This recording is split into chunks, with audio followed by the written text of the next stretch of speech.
You are watching Pucknology After Dark.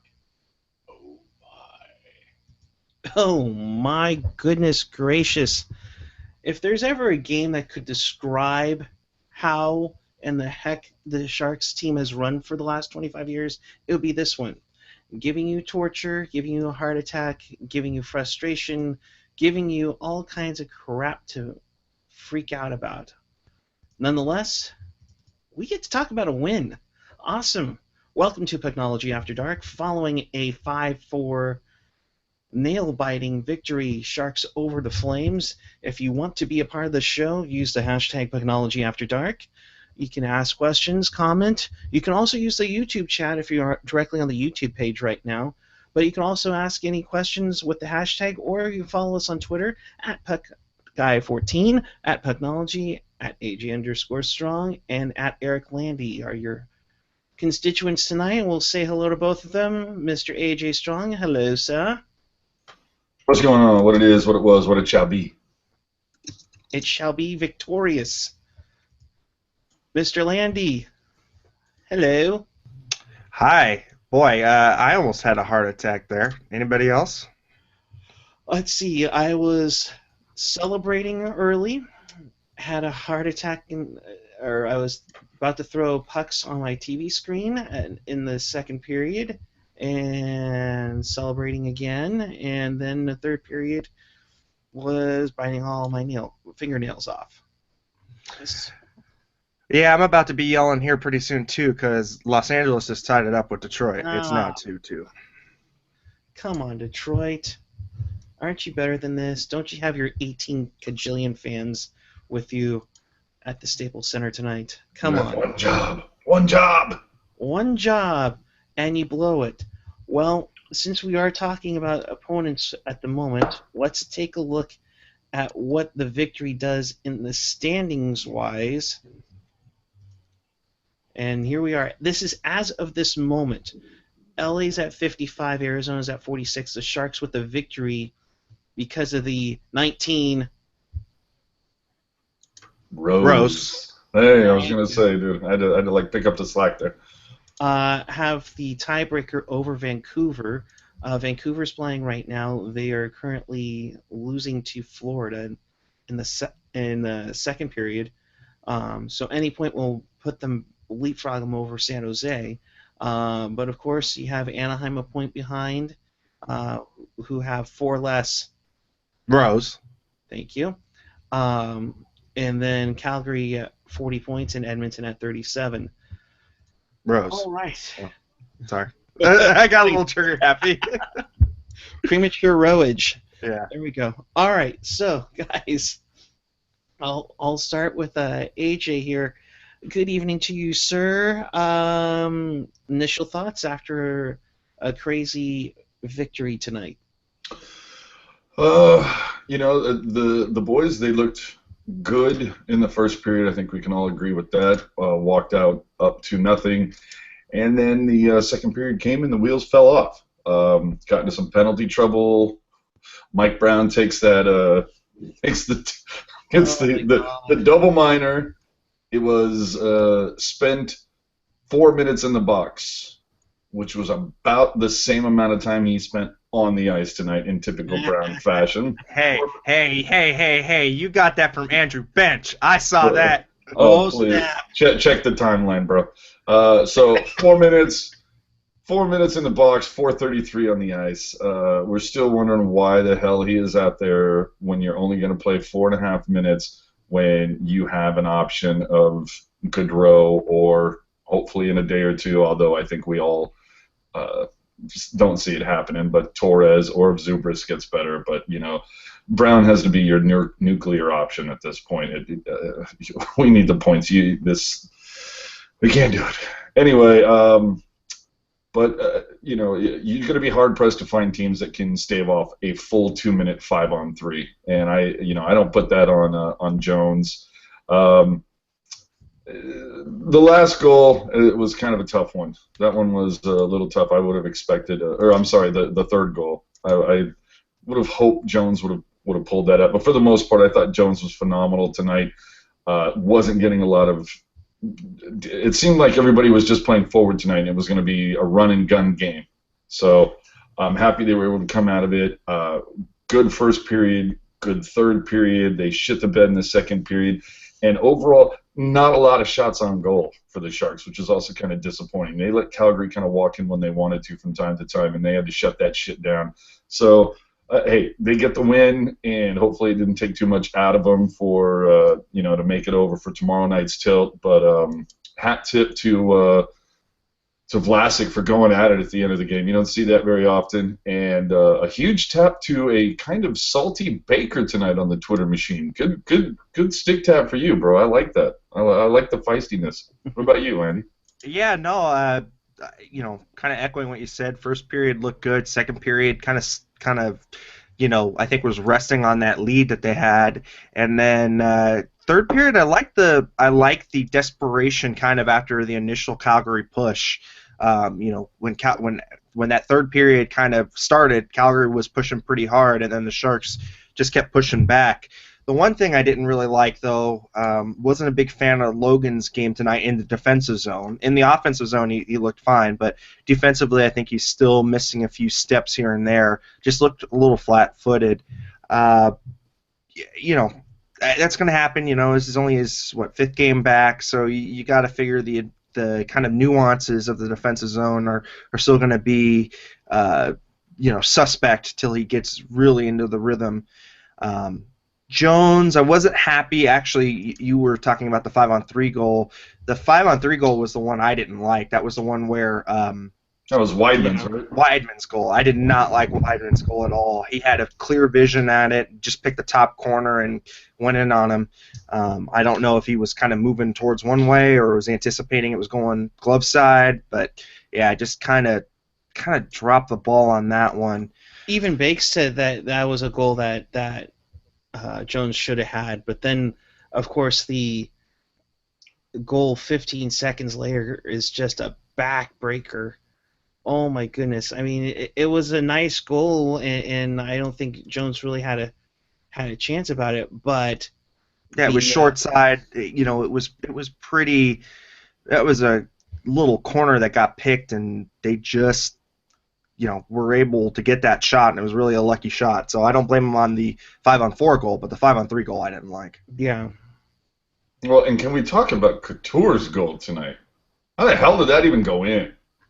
Again, I preach this like nothing else, especially when I saw Jumbo had a partial breakaway, and he did his little twirly thing and let all 5 Flames get back into the defensive zone. When you throw the puck on net, good things could happen. And that was just one of those things. With Couture's goal, he just threw it in, right into it. Look at Ward's goal, even for that matter, too, which should be a note to Brent Burns that if you sprawl, you've got to be careful.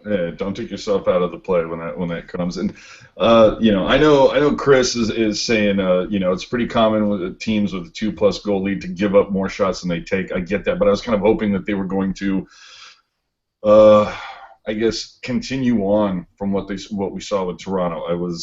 They had a 3-goal lead. There was no let up. 4-goal lead, no let up. 5-goal lead, no. Like, they tried to keep their hammer down, and I was hoping that they were going to do that tonight. And I felt like once they got up on those 2 goals, and you even saw it a little bit towards the end of the first, and Baker and Hahn, well, especially Baker, I think there's about maybe 4 or 5 minutes left in the first. Calgary was trying to bring it, and they were getting some good looks, and the Sharks just kept. They seemed to be skating backwards. It's like, what happened, man? Keep your foot on the gas. You've already got a 2-goal lead. Keep going for more. Yeah, I think. I think the issue is that they weren't standing up on the blue line, right? They were letting Calgary enter the zone freely, and really there was no stand-up at the blue line. So you got Calgary, coming in 3 men deep on the blue line. They're coming in, they're freely entering into the offensive zone, and it just continued on from there. They had great offensive zone time tonight. I mean, it was. I'd like to see what the possession numbers spell out, but I'm pretty sure Calgary just owned the Sharks. And not to mention, you've got Calgary winning a lot of faceoffs. So, A lot it of doesn't surprise me. face-offs, a lot of face-off, but let's also get to special teams for a second. Oy, oy, oy. The Sharks go 100% on their power play, which we all, that's a good thing. But again, give up three of the 4 goals tonight they coughed up were on the power play. Now, granted, as I stated before, going to be hard pressed to find a team who can't bury one when it's 5-on-3 for a full 2 minutes. But still, I don't understand what is going on with this penalty kill. Zubris cannot be the key. I mean, we essentially just about have full squad here, especially when you're talking about PK. That kill has to get. It has so much room to get better. Yeah, I mean, it's funny because, at the beginning of the year sucked hard. At the middle part of this half, it kind of trended back in the right direction. They were getting good. I think they were even top 10 for a little while. And then right now, sorry, Lindy. They're at 10th right now? Mm-hmm. Yeah, and then now it seems like in the last 3 or 4 games it's trending back down again. And to me, it's the same things. They just aren't aggressive on the PK. They're allowing these passes through the box, and they're just getting burned on either a cross-ice pass or not, or getting buried when the puck is brought down low. They allow the guys to skate right behind the net and set up shop there and, will it in either by doing a wraparound or by letting somebody park right in front of the goalie. It just seems like a lot of these goals that we're seeing from the PK giving up is 5 feet in front of the blue paint, not way out front. And they do a good job of blocking the shots out high, but when it comes down in, they're not crashing enough. Well, yeah, and you saw that tonight as let me focus the camera on AJ. His kitty wants to. I have to put my pussy in check. No, boy. But getting back to it, Calgary was trying to take advantage of that fully with the penalty kill because they were trying that cross ice pass right in front of Jones, and thankfully got broken up a few times. But then it led to them, kind of collapsing the box or the diamond, and sure enough, it leaves the why can't I talk tonight? You sound like Brody. Yeah, they're leaving that far side post way open, right? Right. And anybody can walk down on the back end and just tap it in. Right, or the puck comes loose, it gets to the point, and they have a quick little shot and it goes in. But Slushy Jake chimes in. He says, "Again, Landy would just win the game." BS. I mean, I like the fact that they won the game tonight, and they did a good job as far as getting those 2 points in regulation. But man, that was an ugly win, and you can't be winning like that because that indicates that your game is sick. Yeah, and speaking of which, I just saw it on the Twitter machine. I guess Kurz's article says instant replay. Red Hot Sharks douse Calgary Flames with 5 scores. Okay, yeah, they threw 5 up on the Calgary Flames. Mm-hmm. This is a team that, for the most part, has at least another season to get good. They still have issues to work out, primarily in goal. I don't know if I would say douse the Flames is the correct word. I think more like get through the flame. Walk through fire. I wouldn't necessarily call that dousing the Flames. And now the Leafs got wrecked, but one I was a little. Now, speaking of which one of you swallowed their heart quicker when Braun went down? Yeah, no, I just immediately flashed to that stat of what they're like with a top 4 D-men down. Oh, goodness. About as good as they are when they wear the Heritage jerseys. Yeah. But, I mean, you bring up a good point, AJ. Wingles is back and forth, in the game, and I guess he didn't return after the second time he came back out. Braun's got like a Mike Ricci-esque forehead right now because the screw, I guess, imprinted into his head. So does anybody not know why they don't reverse the screw there? Why the screw comes into the helmet versus sticking outward? Wouldn't that make more sense so that the rounded edge of the screw is facing your head, so if you get hit, it would just have the rounded part going into your head instead of the sharp part? I think it's I just want it to because be the noted sharp right part. now that I am not saying any of the jokes that are popping into my head. I just want that to be noted. But I think it more so than anything. I think it's just having a sharp edge of a screw pointing out. So that could be the issue. And usually there's some padding already right there.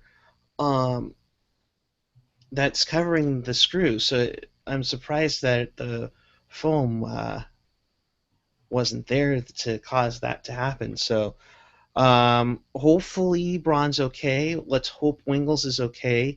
Thankfully, per our other insider, I think there were a number of them, but the first one was Lisa Gunter, who told me that Tennyson and Smith are on the road trip, so there won't be any recalls from the Barracuda. However, Ian Reed, our fellow Canadian robot, basically said they don't have the cap space to call up anybody if needed. Yeah, right now they're sitting at $346,000 in cap space. Of course, that's with Raffi still on the books. Now, if he comes off, his last game of his suspension is tomorrow. So when he is done serving his suspension, he can go directly to LTIR if indeed he's got an injury. If not, the Sharks have the space already set aside. I mean, the space is already accounted for, so they can just bring him up if he's ready to go. But it doesn't sound like he's ready to go. Also, coming in from Curtis Bishelka, Wingles is questionable for Winnipeg tomorrow, so that's good. At least they haven't ruled him out already. But man, he took a good lick from. Dude, he got fucking leveled by Donskoy, dude. I mean, Yeah. that was when I saw that happen. I was just like, damn, that's gonna be the hardest hit of the night. You watch. Yeah, so, it's good that he's questionable, but I, take that pretty lightly when it comes from the Sharks, because a questionable from the Sharks normally means a doubtful from anybody else. So it was just amazing to see Braun out there, and he was listed as questionable. Yeah. Well, it's nice to get a win like this. For the most part, I mean, the Sharks looked. It's weird. Like, I felt like for a little bit more, like maybe 55% of the game, the Sharks were kind of controlling play. And maybe I'm even overstating that. And I think a little bit is that I'm a little I'm wearing teal tinted glasses, of course. But you throw in that the 5-on-3 and some of those penalties that were going Calgary's way. They obviously had some more opportunities, but. I'm sorry. I'm looking at Generation X-Wing, and he just posted a picture of Beavis and Butthead with the subtitle, "Yes, he's gonna screw." I love it. So, we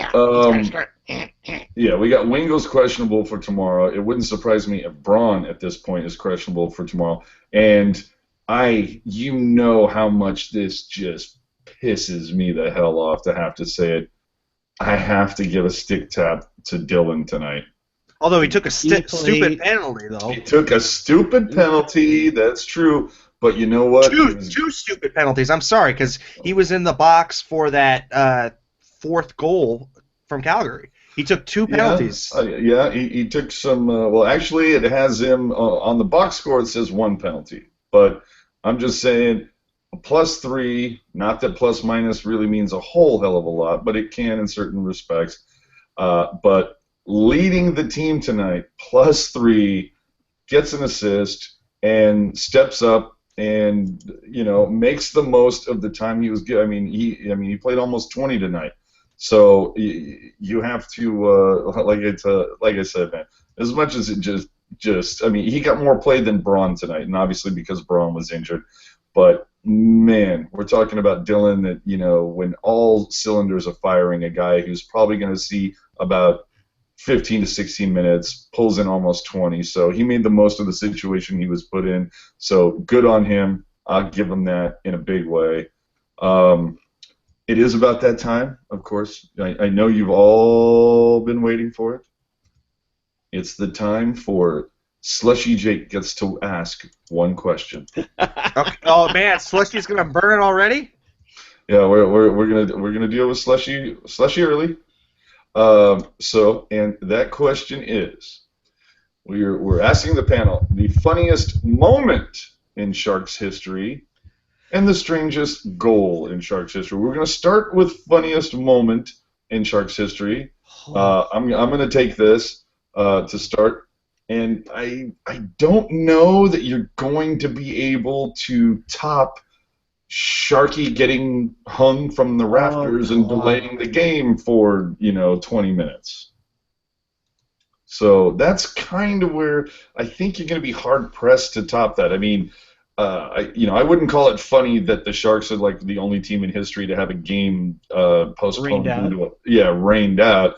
But your mascot having to be brought back up into the rafters. That's pretty fucking funny, man. So that's mine. Next, Puck Guy? Oh, I would say that's on my YouTube page. I uploaded that about a month or so ago, so you definitely check it out. He had like 5 or 6 people up in the rafters pulling him up, and then his head got stuck because they pulled him all the way up, and his head was like this, and they're like, oh gosh. Man, funniest moment? And we should, and while you think about that for a second, Chris JWS saying either Downward Desert Dog with Adam Burish, that was pretty good, or Chloe playing the puck from. Damn it! He stole my fucking. Fucker! Damn you! No, I was gonna say Chloe playing from the bench. That shit was funny. Yeah. Well, the fact that he didn't get caught. Yeah, and then by the way, Vancouver just tied it up, so fuck them too. That's so Canucks. Don't worry, it's the Canucks, man. They'll figure out a way to screw it up. Oh my God, 2 minutes! Throw Higgins out there, goddammit. And the other one was the weirdest goal. Strangest goal. Now, strangest goal. I think it's for me. For or against. He didn't say which, but I'm going to go both. I'm going to go 1 for and 1 against. The 1 against obviously is the loathsome stanchion goal. That is one of the strangest goals. Not that the actual goal itself was strange, but just the fact that he was the only one who knew where the hell that puck was. Everybody else thought it was in the netting, in the stands, whatever. But no, the strangest goal for it's not even a question. It's Mark Bergevin throwing it into our net. That was good. That's got to be one of the strangest. There are 2 that kind of stick in my head. The first one was back in the inaugural season against Montreal, and this was the game where Pat Falloon tied it with no time left, but the goal to get them going was a bank shot off the boards and bounced. You know how the goalies will come out behind the net to settle it down for his defense, and play. That's also called doing a Marty Turco. Well, it was an Andre Rossico, and apparently that's the reason why he was called Red Light Rossico. And it banks in, and Link Gates scores his goal. In a similar sense, Jeremy Roenick's 500th goal. The bounce off of the puck, and I think it was Mike Smith at the time, or it might have been somebody else, but whoever it was, it bounced up and then hit the goaltender, and the goaltender literally pushed it in, and that's how Roenick got his 500th. Yeah, and I think we'd be remiss if we're talking strangest goal, is Owen Nolan from center ice. You just don't see that kind of a goal, and now that I'm thinking about it, if we're talking strangest goals for, strangest goals against. You know what, at the time, I don't know that Tosca, I don't think Tosca was a Shark at the time, so never mind. Well, then there you go. Strangest goal, Nabby on the power play. Yeah, that was a fun one. That was a fun time. Yeah. By the way, the reason why I just went oh no is because LA just took the lead a minute 38 into the third period. Cocksuckers. And And- Vancouver just picked up a point, so they leapfrogged the Sharks again. Yep, the Sharks. Yeah, so now Vancouver can get their 11th overtime loss. And Fucking fix this, NHL. No team with fucking 26 losses should be in a playoff spot right now. Okay, you know what? Let's. In fact, I just saw this bandied about, and hockey jerk, I love you, but Brendan Dillon for Norris. okay, wait a minute. Yeah, no, it was just obviously a sarcastic tweet. No, let's talk about this for a second, because I did see this bandied about on the Twitter machine earlier. Is when are we ever in our lifetime going to see the NHL fix the stupidity that is some games being worth 3 points and some games being worth 2? And let's start with you, Landy. How do you fix this? Or do you keep it the way it is? And clearly not. well, if the NHL really wanted to fix this, just make it a 3-point spread. So a regular win gets you 3 points. A win meaning a win in regulation. A win in overtime gets you 2 points. A loss in overtime gets you 1 point. Or you could go with the regulation overtime win, where a regulation or an overtime win is 3 points. An overtime loss or shootout loss gets you 1 point, and a shootout win gets you 2 points. Right? Because if we want to devalue the shootout because it's not a true quote unquote, part of the team game, then you go give it less value, which is 2. And you just give 1. You still have the loser point. Puck guy? I say you just scrap the shootout. I don't mind ties. Give 1 point for a tie, and you go. You have it revert back to before the 99-2000 season. A win's a win. You get 2 points. And if you don't score after 5 minutes of sudden death 3-on-3, which actually puts some pressure on teams, especially down the road. I mean, if this game right now, Florida and Vancouver, was in April, just think if this game were to end in a tie, okay, that's 1 point. But if you need the extra point, you're going all out. Yeah. I don't think you'll ever see ties again. But I do. Oh man, really? Then what are we gonna do with the Twitter account that is NHL Ties? Ow! I don't think you will ever see an even score go final again. Ever. Yeah, no. To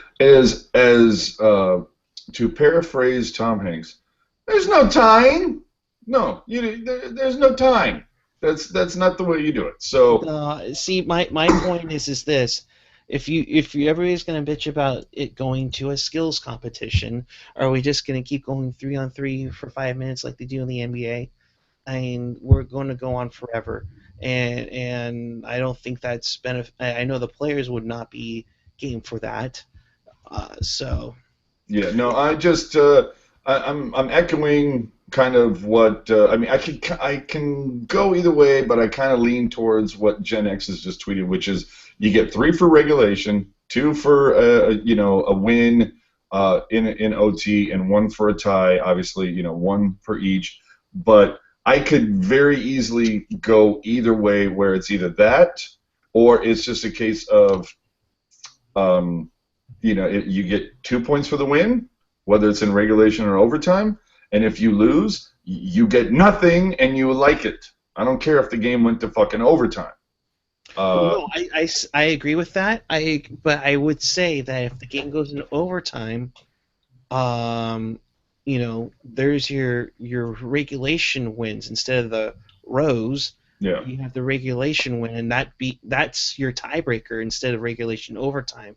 That's one way to do it. But I think to clean up the goddamn. This is like one column that we don't need, which is OTL. You know what? W's and L's. That's it. So Chris brings up it actually Oh, doesn't fuck bother that me. guy. Well, No in thanks, I'm this, straight. Oh, wait a minute. Hold on. Is it impression night?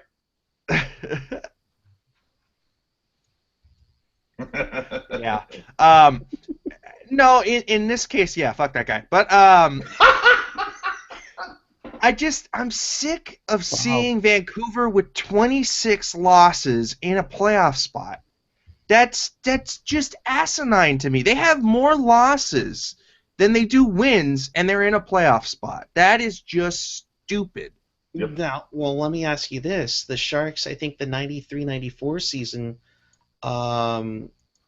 they had like 15 or 16 ties. I mean that's almost as bad as what the Canucks have right now. But yeah, I'm with you on this. It's ridiculous that a team that only has 13 regulation overtime victories is in a playoff spot.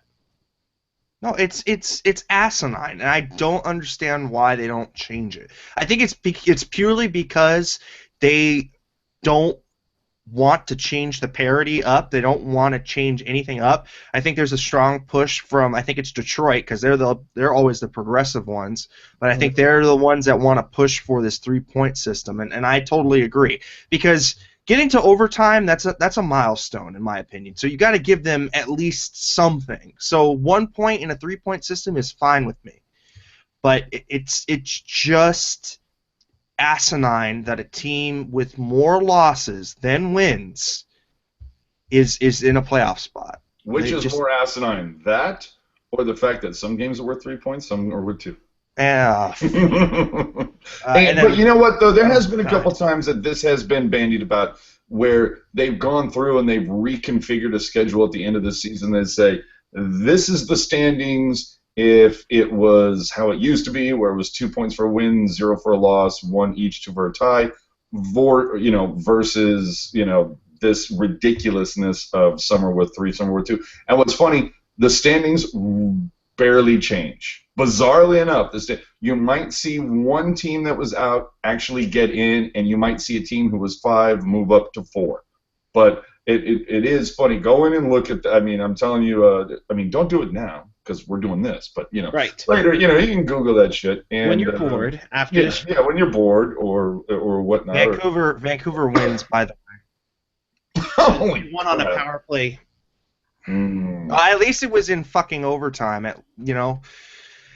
Because if they would have won on a shootout and been ahead of us because of a shootout, I would have been so pissed off. But anyhow, Yager took the penalty, by the way. Oh man, he got it. He got it for being a badass. Okay, that's why he got a penalty. Jesus. All right. Well, here's a good thing though about it all is that when Vancouver, when Vancouver does have a tie, they already know that you're going to beat them. Because, yeah, those regulation overtime wins could come back to haunt them. They could come back to haunt them. That's the adage of it. However, at the moment, they are helping them as we speak. So we'll update the standings one more time. And while you do that, speaking of which, I don't know if you noticed it because it's kind of blowing up on Twitter a little bit. Vancouver has, in fact, won, but we're seeing some things on Twitter. Vancouver wins, and Derek Dorsett is being a douchebag. Elliot Friedman putting melee at Florida bench after the game. Henrik said something to the Panther bench, and then fuck Shorthouse. I hate that guy. Fuck him. But either way, you know what? Oh, and oh boy, and everybody's out. Everybody is on the ice. Yeah, and there are punches being thrown, and I'm looking at it right now. Going nuts. And holy crap!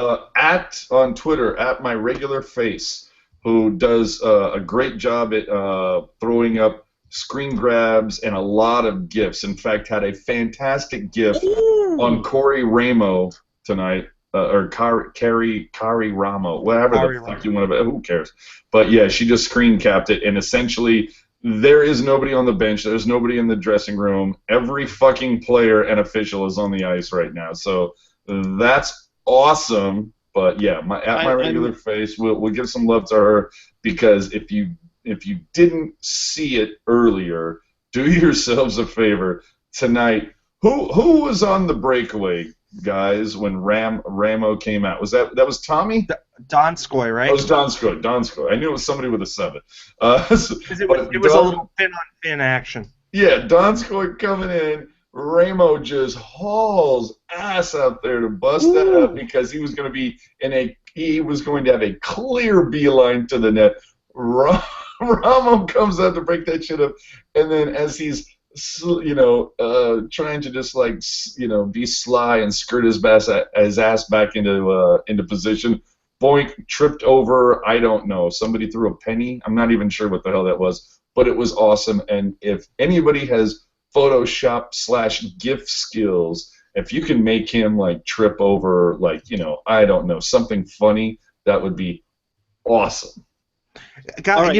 I have a question. How can Davos or Diavolos or whatever, that Vancouver fan, how can he listen to John Shorthouse for an entire game? And that the NHL is going to be calling him to see who started this thing. And it's just like, God, it's so horrible. Hey, dude, we can't go off on that, because then people are going to go, have you ever listened to Dave Melee and the sultry towns of when Dave Melee wants to put you to sleep during a hockey game? At Silver Creek Sportsplex. Basically, here's what happened. I just watched the replay of it. Dorsett did say something to for some reason, something was said as they were all congratulating, and Dorsett... He probably said something about whatever 18-year-old model Yager was with last night. No, he sucker punched the backup goaltender, Al Montoya, who was still on the bench. That triggered the Canucks, who were celebrating, to come over, which triggered the Panthers to come over. Half of them were already going into the locker room, and then it just escalated one thing after another. Okay, they're showing the replay here. Dorsett leaves as they're going around, and he goes right to the Florida bench to punch Montoya, and then half the Panthers jump over, because the whole Canucks team is out on the ice celebrating. But this has a possibility of some suspensions over, because Panthers did come over the boards, and also Dorsett, I don't know what the hell he was doing, punching a backup goaltender who has a baseball cap on. Yeah, no, it's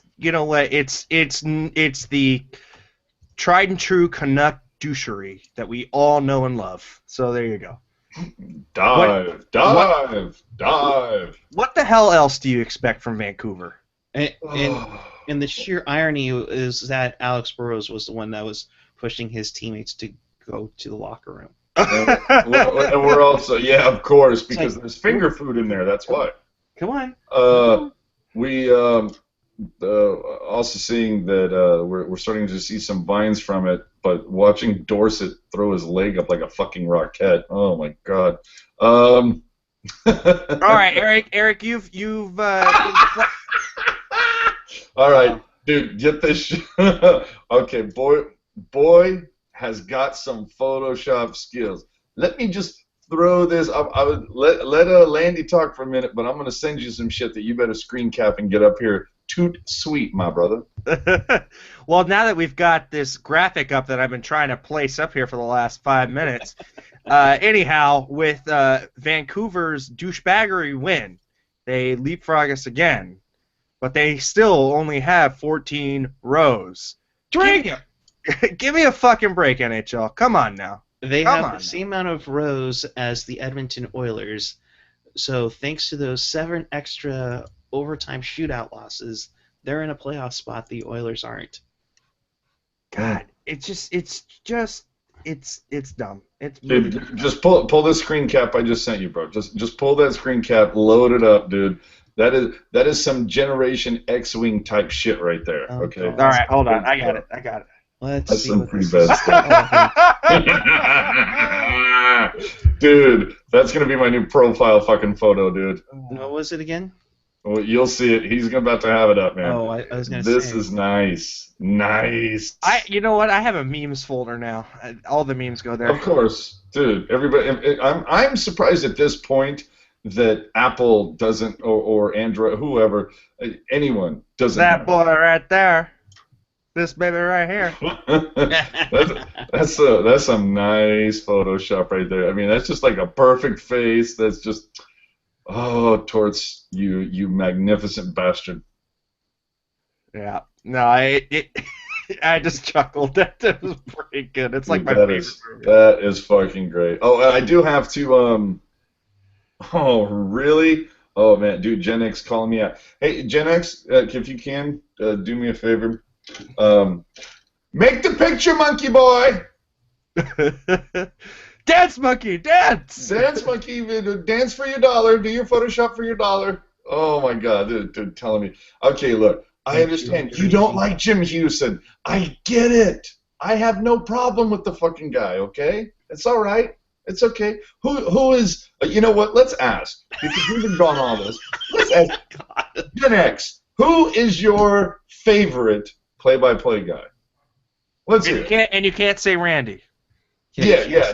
No teal. Well, he's not going to say Randy anyway because he would know that would be just putting a little more teal on the glasses. I'm so used to Houston from the old when he first started the From NHL, EA Sports, baby. Yeah.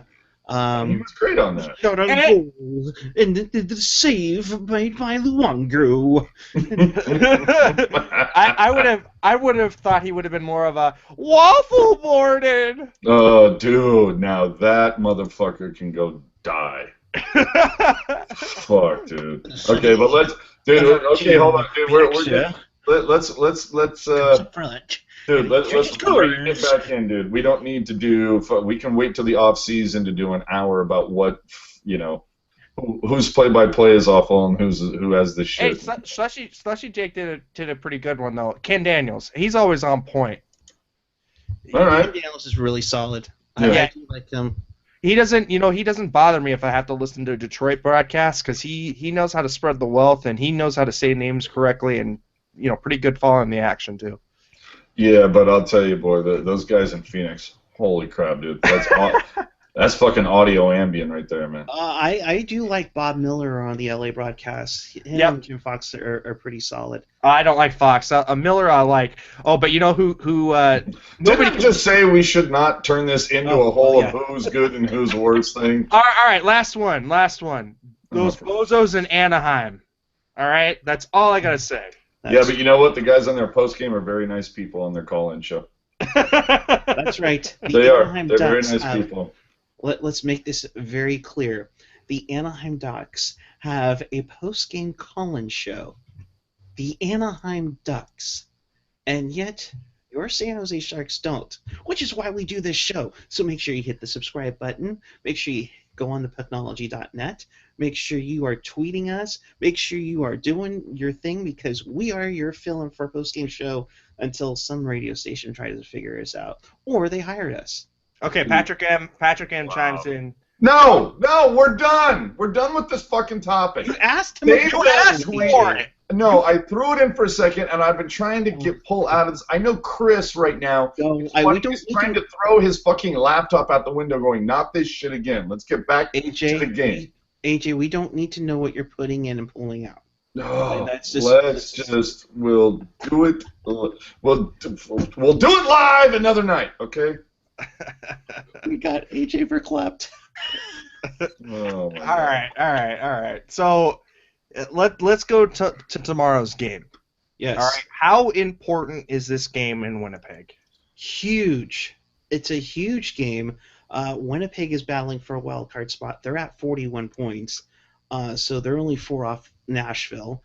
For the Sharks, it's a game in hand. We keep hearing about all these games in hand that they have. Like we said tonight, the Sharks are the last team in the Western Conference to play 40 games, and they did that tonight. So they officially hit the halfway point a victory tonight of Did somebody say 40? 41. But a The win, ultimate drink. the win would put them over Vancouver with the road tiebreaker, and actually put some distance with Anaheim and Calgary, albeit it's 3 points and 4 points respectively. But Fuck you, Landy, man. Fuck you. It's like, I can't say it on air, so I'm going to post it in the Google chat. You asshole. You can't just tease them. You can't just say, "Oh, I want this answer," and then not we say can it. save it for later. All right. Anyhow, No, dude, it has to be a statement game, dude. Yeah. All right. I mean, obviously, their shit needed to bounce back against Toronto, which it did. Tonight, they showed up for 40 out of the 60 minutes. They still didn't control the game. If you look at the numbers, the Sharks actually played a pretty fucking shitty game tonight. They were here and there, back and forth. But it comes down to tomorrow, they need to go in to Winnipeg, and they need to West Side Story the shit out that bitch and just get all Sharks up in there. And that right there was a description specifically for Rocket Backhander, because she would appreciate that. But no, the Sharks need to make a huge statement now, provided I really hope that Braun is able to come back from that ridiculously horrible shot that he took. Hopefully, Wingles, obviously he's going to be a game-time decision. Either way, I want to see them continue that. I'd also like to see DeBoer continue with these lines. I really, really like Thornton, Marlowe, Couture down the middle. Keep Hurdle on the top fucking line, for Christ's sakes. And if Brown must be there, so be it. But come on, guys. Wait. Well, if Tommy doesn't dress guys on the fourth line that are going to play more than 4 fucking minutes. Well, if Tommy doesn't show up, if he's not able to go tomorrow night, you're going to see Smith and Brown in the same lineup. So, prepare for the nuclear apocalypse. That's the thing. Is that you're going to have Smith with I guess Tierney and Brown. Tire fire fourth line. You feel bad for Tierney. Here's the question: because of the importance of this game, do you go back to Jones tomorrow night, or do you go to Stalock? As AJ's obviously laughing at something on Twitter. No, you go with Jones. He's earned it. He's earned it right now, and I go with Stalock against Edmonton. I mean, unless I want to see Jones make up. I want to see that whole team make up for the colossal shitting of the bed last Saturday. Jones was a part of that. I want to see him be a part of righting the ship. Okay, Gen X, you motherfucker, man. Just go back to Photoshop, you son of a bitch. Hockey announcer talks, all the hockey announcer talk that shit can, but 49ers and baseball talk can go on for hours. I have not mentioned the 49ers of the Giants all night today, you son of a bitch. Well, hey, so they had a pretty strong offseason, right? Shut the fuck up with that. Let's talk about Hunter Pence's upcoming wedding. Oh, my God. This is not me, Gen X. This is them naming players. This is not me.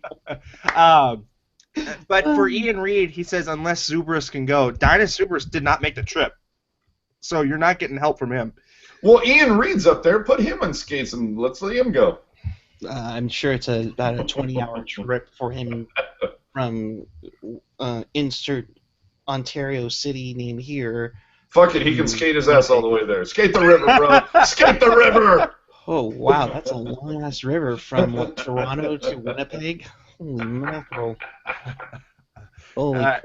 And I don't know if you've heard, but it's not too cold up there. They can't even freeze water right now. Well, in some parts. In some parts, yeah.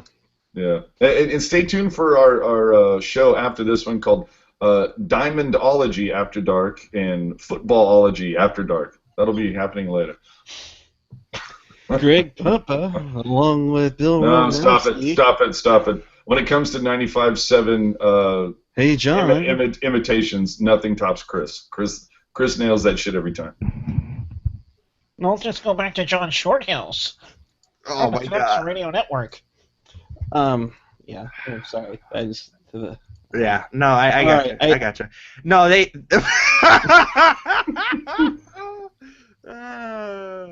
Whatever. All right. Um, Any last thoughts before we start turning into a mute battle here? yeah, I mean, dude, they've got to make up for that shitting of the bed. They've got to curb stop Winnipeg, and I want to see nothing less than a 5-1 victory over the Winnipeg Jets tomorrow on home ice, so they can shut those Winnipeg fans up. I hate them. Damn Canadians and their damn game and being so full of themselves. Well, the only way to shut them up is to kick their butt. You know what though? I know I'm going to probably show my Winnipeg bias, but credit to them. They're getting under people's skin. I mean, fortunately, they can't start shouting, "Who's your captain?" this time around. Oh, fuck. Here we go. Remember, for those of you who weren't watching earlier, Puck Guy last, I believe, oh, what was it? Oh, yeah, that's right.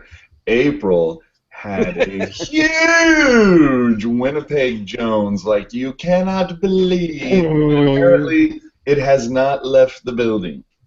Oh, and I Ian didn't say I Reed, was rooting for it though. Ian says fuck me because I'm against the Canadians. No, I love Canadians. Don't get me wrong, but You mean as a people or as a team?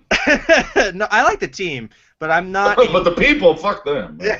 No, I'm really I don't like Winnipeg and I don't like Vancouver. I don't like how entitled they are, especially because Oh Winnipeg no, just got fuck their team back. Vancouver. No, fuck Vancouver. Oh my god. Yeah, no, fuck Vancouver. Every other team, no, I got no problem with you. But Vancouver, yeah, go fuck yourselves. No, I have some other teams that I could say F them. No, fuck Vancouver. Apparently, it would be remiss if we. Now, I don't know why we're talking about this, and it's not that the guy wasn't a groundbreaking master of whatever he did, but it's just that the fact that we've never done this for anybody else, so I'm not sure why we're doing it now. But I guess we need to talk for 10 seconds about the passing of David Bowie. Now, granted, motherfucker owned the industry for decades. That guy was such a groundbreaking dude. I mean, there are a lot of groups that would not be around if it wasn't for the shit, the trail that he blazed. Mm-hmm. I mean, he was in Zoolander, for Christ's sake. It's like. Really? That's what you know him from? No, Really? I'm saying that he was so widespread that he made appearances in different movies. Of course you have Labyrinth. Everybody knows that. Of course, you have. You do realize he made music, right? Yes, I know. Okay. I wasn't sure. Oh my god. Oh man, I put Eric over the deep end again. Oh my god. What did we do to Eric? We broke Eric. We broke Eric. Keep talking. Oh God. Got him off camera right now. I Doggy can't face focus. part 2. Yeah, exactly. No, actually, my favorite album has got to be Ziggy Stardust, of course. Seminal album. Just a great piece of music. Everything he did turned to gold. He could do no wrong, and not only was he a great, groundbreaking, trailblazing musician, but he lent so much to fashion. He lent so much to just other industries that had nothing to do with music, and that's why I was saying about movies that he was such a good just artist in general. Yes, and it was being pointed out that Billy Idol was in The Wedding Singer, so I would say that. Oh, fuckers! I'm just saying that he was. If I remember correctly, I think Lemmy made like a cameo in some movie too. I'm sure he did. But I'm just merely pointing out that he had such big chops. He could be, he could make a spoof on himself being a fashion judge, because that was him. Yeah. And so our thoughts to his family and everything. He will be sorely missed. In fact, he just put out an album on Friday, so that's That is very eerie. very, very eerie after a long battle with cancer. So once again, we'll say Puck cancer. With that, we will be back with you tomorrow night, following the West Side Story series, part 2. And I think we'll have myself, Ian, and Chris on that call. So final score: Sharks win 5-4 over the Calgary Flames. They were for about 46 minutes in a playoff spot. Now they sit 2 points out, and so it's going to be very tight down the road. And yes, he collaborated this with Queen, but I think the best way to go out tonight would be to say that the Sharks are under pressure. Until next time, I am PuckGuy14. Follow us on Twitter at Pucknology. Check us out on pucknology.net. Make sure you subscribe. Until then, keep it real, keep it fresh, keep it real fresh. Good night.